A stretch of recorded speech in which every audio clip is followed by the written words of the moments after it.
Okay, so here you see a beautiful pit husky mix being walked on a front clip harness. This dog was very pulley, very nervous, very anxious, whining pretty much the whole time he came to my house.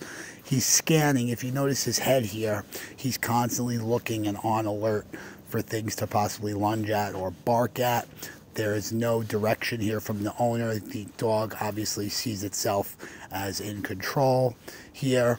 And they're going to get this under control in a minute. I'm going to explain exactly how we do step by step. So now here we are in my yard. Switch the dog to the prong collar. The owner is introducing the prong collar to the dog. Very simple commands of sit, wait, let's go, following. Notice the leash, how loose it is. The dog looks up for guidance. The dog is now checking in with the owner. Owner asks for the command. If the dog doesn't give it, slight leash pressure up, very slight, until the dog sits. The pressure comes off.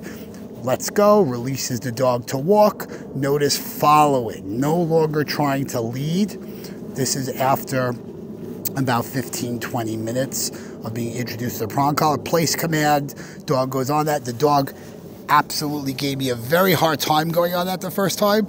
I worked him through it, and now he was going on no problem with the owner.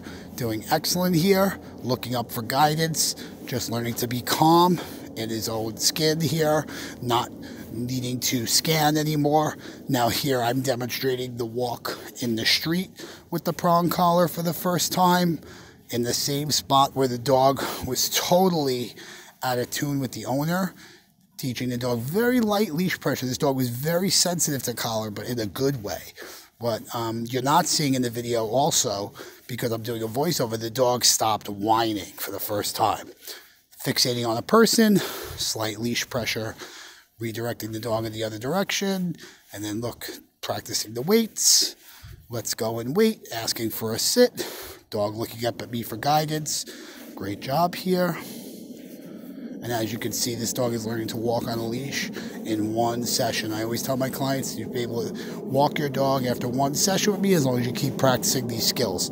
Now here's the owner in the same spot previously from the first video where the dog was scanning. I love this here. Look how she fixed that. Boom. Dog tried to go around her, which she was constantly doing on the harness. Owner just gave guidance back, asked for the sit, slight leash pressure up. Keep moving forward. You see the dog checking in, doing those directional changes to keep the dog in the follow mode rather than trying to take the lead. Ask for the sit. Love how the dog's looking up at the owner. Owner had absolute fantastic energy in this whole session. Dog again following. The video speaks for itself. You can see here how much better the dog is walking. I often tell my clients their dogs walk better than 99% of the dogs you see in the street after just doing this one session. After changing their tool, changing their energy, you see here what a better walk. Slight leash pressure. The dog got distracted by something there. Wasn't listening. Now here what I'm doing is, this dog was very reactive if dogs got too close. And this is my dog Cassie here, showing the dog, the client's dog, that the dog can coexist in the presence of other dogs and not feel the need to react. All of that is very hard to do when you have the dog on a harness, and it's just building their drive and building their desire to pull and lunge and so forth. So I have to say this dog and the owner were absolute rock star. I'm proud of you, Chili. Good job, buddy. Parasol Dog Training.